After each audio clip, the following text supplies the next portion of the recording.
வணக்கம். நீங்க ஏன் மணிக்கணக்கா ரீல்ஸ், ஷார்ட்ஸ் எல்லாம் பார்த்துக்கிட்டே இருக்கீங்கன்னு எப்பவாவது யோசிச்சிருக்கீங்களா? ஆனா அது உங்க தப்பு இல்ல.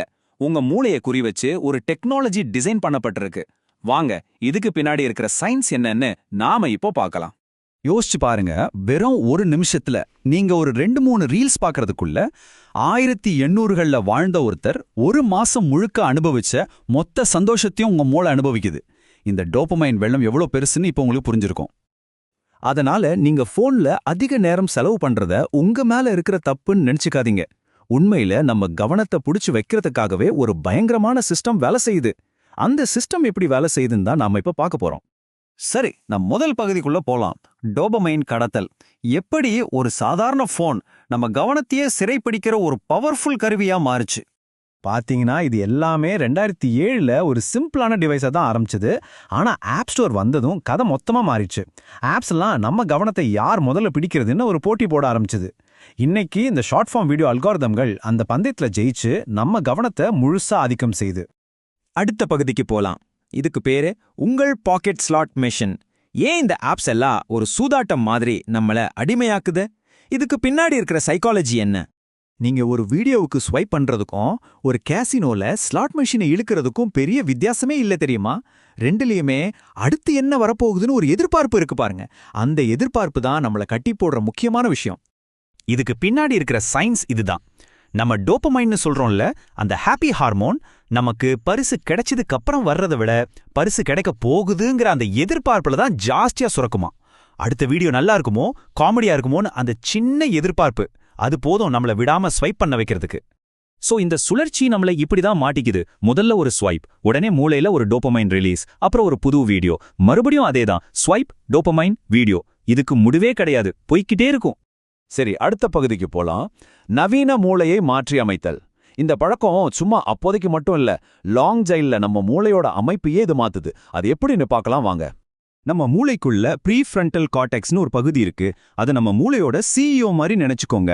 ஆனா நம்ம விடாம வீடியோஸ், நோட்டிபிகேஷன்ஸ்னு பார்த்துக்கிட்டே இருக்கும்போது இந்த சிஇஓ டயர்டாகி வேலையை செய்யறத நிறுத்திடும். அப்போ என்ன ஆகும் தெரியுமா? நம்ம மூளையோட பேனிக் பட்டனான அமிக்டாலா கண்ட்ரோல் எடுத்துக்கும். இதனால தான் நமக்கு தேவையில்லாத மன அழுத்தம், பதட்டம் எல்லாம் வருது. நம்ம ஃப்ரெண்ட்ஸ் கிட்ட பேசிட்டே ஃபோன் நோண்டுறது, இல்ல டிவி பார்த்துட்டே ஸ்க்ரோல் பண்றது, இதுக்கு பேரு தான் தொடர்ச்சியான பகுதி கவனம்.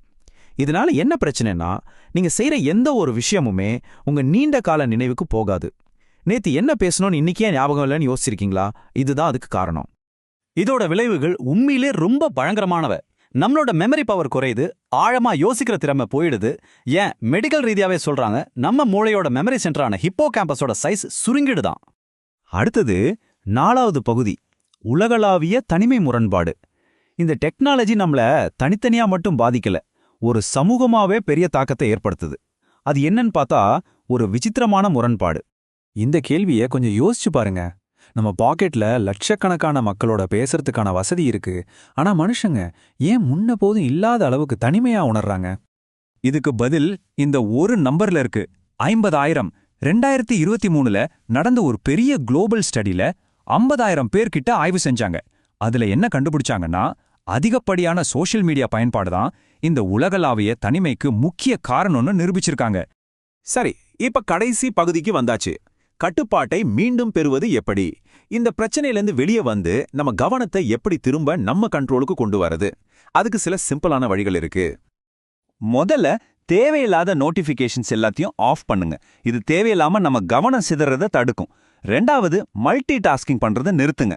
அதாவது ஒரு நேரத்துல ஒரு வேலை மட்டும். சாப்பிடும்போது சாப்பிடுங்க, பேசும்போது பேசுங்க. உங்க கவனம் அங்க முழுசா இருக்கட்டும். 3வது, ரொம்ப முக்கியமான விஷயம், உங்களுக்கு கவனம் தேவைப்படும் போது போனை வேற ஒரு ரூம்ல கொண்டு போய் வச்சிடுங்க. இந்த சின்ன சின்ன விஷயங்கள் உங்க கட்டுப்பாட்டை திரும்ப கொண்டு வர பெரிய அளவுல உதவும். இறுதியா இந்த ஒரு கேள்வியோட நான் உங்களை சிந்திக்க வைக்க விரும்புறேன். உங்க கவனம் தான் உங்க வாழ்க்கையில மிக மதிப்புமிக்க ஒரு சொத்து. அப்போ அதை நீங்க கண்ட்ரோல் பண்றீங்களா, இல்ல ஒரு அல்காரிதம் கண்ட்ரோல் பண்ண விடுறீங்களா? யோசிச்சு பாருங்க.